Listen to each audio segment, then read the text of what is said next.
ओम शांति।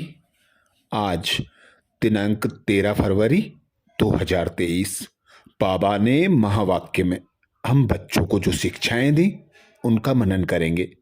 बाबा बोले, मीठे बच्चे, यह गॉड फादरली वर्ल्ड यूनिवर्सिटी है, मनुष्य से देवता, नर से नारायण बनने की। जब यह निश्चय पक्का हो तब तुम यह पढ़ाई पढ़ सको। बाबा समझाते, मीठे बच्चे, यह गॉड फादरली वर्ल्ड यूनिवर्सिटी है, मनुष्य से देवता, नर से नारायण बनने की। जब यह निश्चय पक्का हो तब तुम यह पढ़ाई पढ़ सको। अर्थात बाबा हम बच्चों को नर से नारायण बनाने के लिए आते। बाबा कहते, मैं इस भारत भूमि पर आता हूं, ब्रह्मा तन का आधार लेकर तुम बच्चों को एडॉप्ट करता हूं, बाप टीचर सदगुरु बनकर तुम्हारी पालना करता हूं।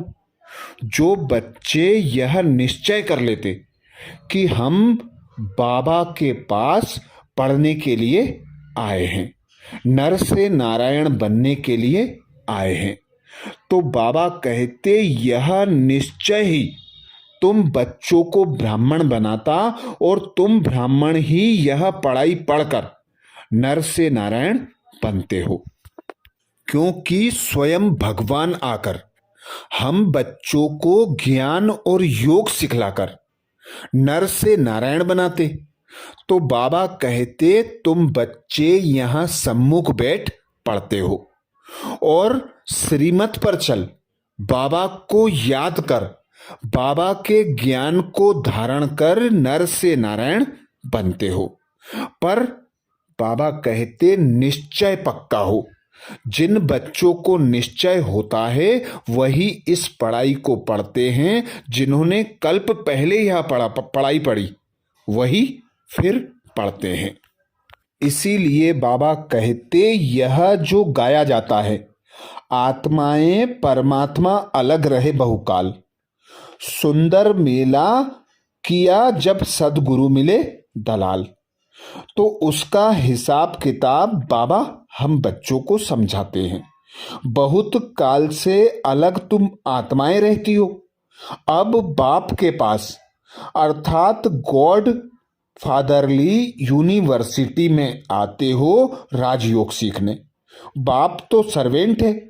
बड़े आदमी जब सही करते हैं तो नीचे लिखते हैं ओबीडिएंट सर्वेंट। बाप सब बच्चों का सर्वेंट है। कहते हैं, बच्चे मैं तुम्हारा सर्वेंट हूं, तुम कितनी हुज्जत से बुलाते हो भगवान आओ, आकर हम पतितों को पावन बनाओ। पावन होते ही हैं पावन दुनिया में। यह समझने की बातें हैं, बाकी तो सब हैं कनरस। यह गॉड फादरली यूनिवर्सिटी है। एम ऑब्जेक्ट क्या है? नर से नारायण अर्थात मनुष्य से देवता बनने की। बच्चों को यह निश्चय है कि हमको यह बनना है। जिसको निश्चय नहीं होगा वह स्कूल में नहीं बैठेगा। निश्चय होगा तो ही बाबा के पास पढ़ेगा, सच्ची सच्ची सत्यनारायण की कथा सुनेगा और नर से नारायण बनने का पुरुषार्थ करेगा। प्रश्न किया बाबा ने, मनुष्य से देवता बनने के लिए तुम बच्चे इस समय कौन सी मेहनत करते हो?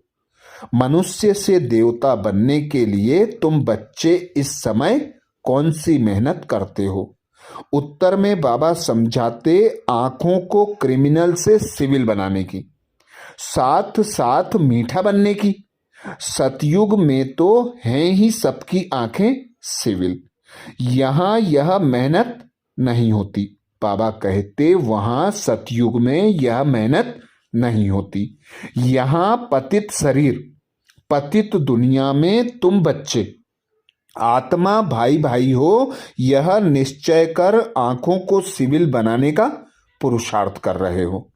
अर्थात बाबा आकर हम बच्चों को देह भान से मुक्त कराकर देही अभिमानी बनाते।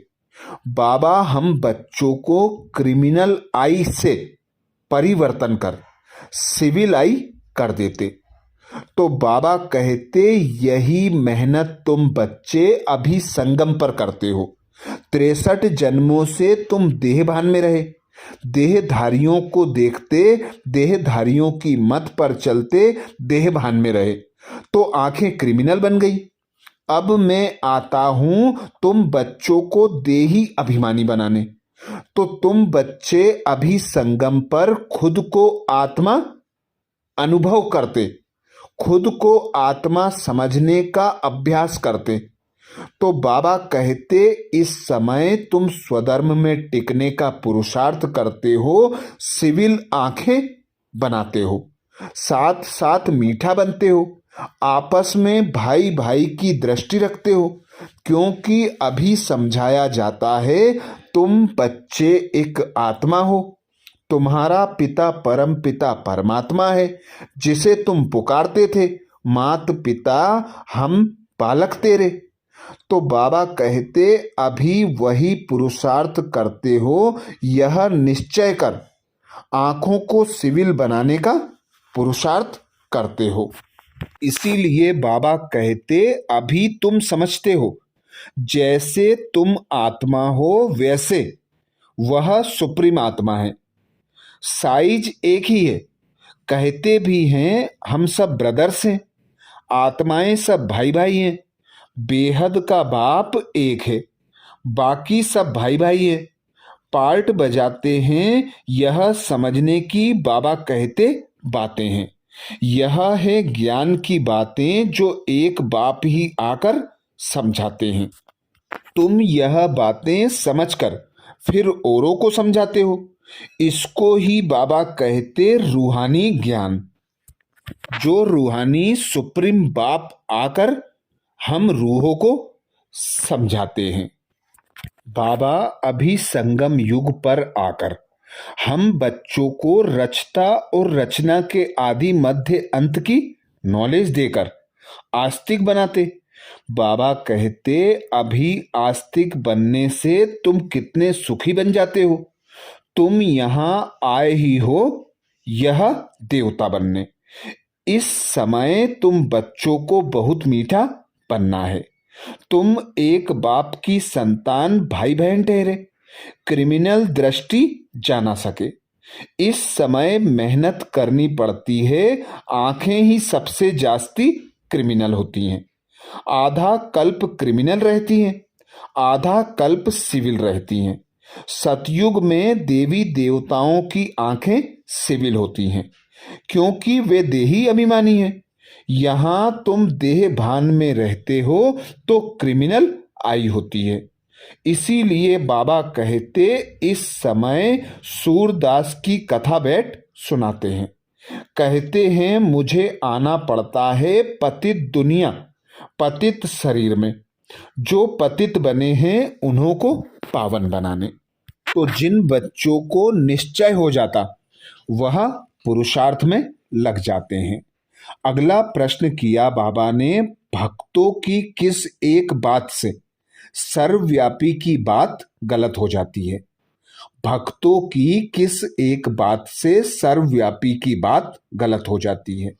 उत्तर में बाबा कहते हैं हे बाबा, जब आप आएंगे तो हम आप पर वारी जाएंगे। तो आना सिद्ध करता है वह यहाँ नहीं है, अर्थात सर्वव्यापी नहीं है। क्योंकि बाबा कहते तुम ही पुकारते हो पतित पावन आओ, हमें पतित से पावन बनाओ। इस पतित दुनिया से मुक्त कराकर पावन दुनिया, सुख की दुनिया में ले जाओ। अनेक प्रतिज्ञाएं करते हैं कि आप जब आएंगे तो हम आप पर सब कुछ वारी कर देंगे, अर्थात बलि चढ़ेंगे। तो बाबा कहते आना सिद्ध करता है कि मैं यहाँ नहीं हूं। अब सम्मुख बैठ तुम बच्चों को ज्ञान के गुह्य राज समझाता हूं। यह गुह्य ज्ञान एक बाप ही आकर समझाते हैं। जिन्हों को समझाते हैं फिर वे औरों को समझाते हैं। बाबा कहते पहले पहले एक ही निराकार बाप समझाते हैं, उनके लिए फिर कह देते सर्वव्यापी है, ठिक्कर भित्तर में है। यह तो राइट नहीं है ना। एक तरफ कहते बाबा आप आएंगे तो हम वारी जाएंगे, ऐसे थोड़े ही कहते आप सर्वव्यापी हो। कहते हैं आप आएंगे तो वारी जाएंगे, तो इसका मतलब यहाँ नहीं है मेरे तो आप दूसरा ना कोई, तो जरूर उनको याद करना पड़े। यह बाप ही बैठ बच्चों को समझाते हैं। आगे बाबा समझाते किसको भी ऐसे कहना नहीं है कि भक्ति छोड़ो। ज्ञान आ जाता है तो आपे ही भक्ति छूट जाती है। समझते हैं हम आत्मा हैं, अब बेहद के बाप से हमको वर्षा लेना है।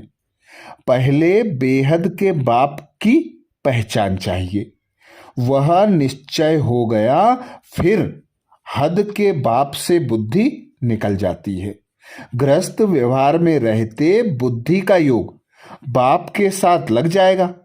बाप खुद कहते हैं शरीर निर्वाह अर्थ कर्म करते बुद्धि में याद रहे, एक बाप की देहधारी याद ना आए, वह होती है जिस्मानी यात्रा। यह है तुम्हारी रूहानी यात्रा, इसमें धक्का नहीं खाना है। भक्ति मार्ग है ही रात, धक्का खाना पड़ता है। यहाँ धक्के की बात नहीं, याद करने के लिए कोई बैठता नहीं। भक्ति मार्ग में कृष्ण के भगत चलते फिरते कृष्ण को याद नहीं कर सकते। बाबा कहते कर सकते हैं क्या? दिल में तो उसकी याद रह जाती है न। एक बार जो चीज देखी जाती है वह चीज याद रहती है, तो तुम भी घर बैठे शिव बाबा को याद करो, क्योंकि शिव बाबा ही वर्षा देने आते हैं। तो जितना याद करेंगे, उनकी श्रीमत पर चलेंगे, ज्ञान को धारण करेंगे, उतना बाप समान बनते जाएंगे। वरदान दिया बाबा ने। वरदान में बाबा कहते हर कदम में पद्मों की कमाई जमा करने वाले समझदार ज्ञानी तू आत्मा भाव। हर कदम में पद्मों की कमाई जमा करने वाले समझदार ज्ञानी तू आत्मा भाव। अर्थात जो बच्चे हर संकल्प, हर बोल, हर कर्म श्रेष्ठ करते, श्रीमत अनुसार करते, ज्ञान का स्वरूप बनकर हर बात को पहले चेक करते, फिर संकल्प करते, बोल बोलते, कर्म में आते, ऐसे बच्चे बाबा कहते व्यर्थ मुक्त रहते हैं, अपनी शक्तियों को बचाते हैं, अपने समय को बचाते हैं, हर खजाने की बचत करते हैं। वे ही बच्चे ज्ञानी तू आत्मा कहलाते हैं। क्योंकि कोई भी कर्म करने के बाद सोचना कि यह नहीं करना था, यह ऐसे क्यों किया, यह ज्ञानी तू आत्मा बच्चों की निशानी नहीं है। ज्ञानी तू आत्मा बच्चे जो होते हैं, जो ज्ञान का स्वरूप होते हैं, वे संकल्प करने के पहले संकल्प को चेक करते हैं कि बाबा की श्रीमत अनुसार है या नहीं, समर्थ है या नहीं। तो संकल्प को भी चेक करो, फिर वाणी में आओ, फिर कर्म करो। तो जब संकल्प समर्थ होगा तो बोल भी समर्थ होंगे, कर्म भी समर्थ होगा और पद्मों की कमाई जमा होती जाएगी। बाबा कहते समझदार ज्ञानी तू आत्मा वह है जो पहले सोचता है फिर करता है। जैसे बड़े आदमी पहले भोजन को चेक कराते हैं फिर खाते हैं, तो यह संकल्प बुद्धि का भोजन है। इसे पहले चेक करो, फिर कर्म में लाओ। संकल्प को चेक कर लेने से वाणी और कर्म स्वतः समर्थ हो जाएंगे, और जहाँ समर्थ है वहाँ कमाई है। तो समर्थ बन हर कदम अर्थात संकल्प, बोल और कर्म में पद्मों की कमाई जमा करो। यही ज्ञानी तू आत्मा का लक्षण है। स्लोगन में बाबा कहते, बाप और सर्व की दुआओं के विमान में उड़ने वाले ही उड़ता योगी हैं। बाप और सर्व की दुआओं के विमान में उड़ने वाले ही उड़ता योगी हैं। बाबा हम बच्चों को निमित्त बनाते श्रेष्ठ कर्म के।